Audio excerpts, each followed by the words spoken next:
আওয়ামী লীগ এবং দিল্লির মস্তক সরকার করে চালাইয়া দিব। ইনকিলাব ইনকিলাব জিন্দাবাদ জিন্দাবাদ। আমরা চাই ভবিষ্যৎকে সামনে রেখে আমরা যেভাবে অতীতকে বর্তমানের কাঠগড়ায় দাঁড় করি, ঠিক এইভাবে বর্তমানকে ভবিষ্যতের কাঠগড়ায় দাঁড় করাবো যদি আমরা বর্তমানের যারা আছি আমরা যদি আমাদের দায়িত্ব পালন করতে ব্যর্থ হই।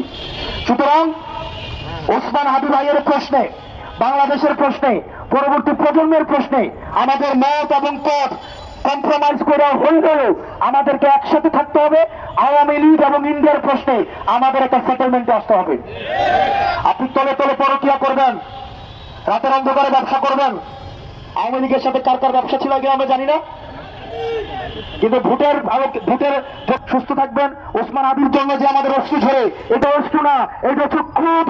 এই ক্রোধ আগুন হয়ে আওয়ামী লীগ এবং দিল্লির মস্তক সরকার করে চালাইয়া দিব।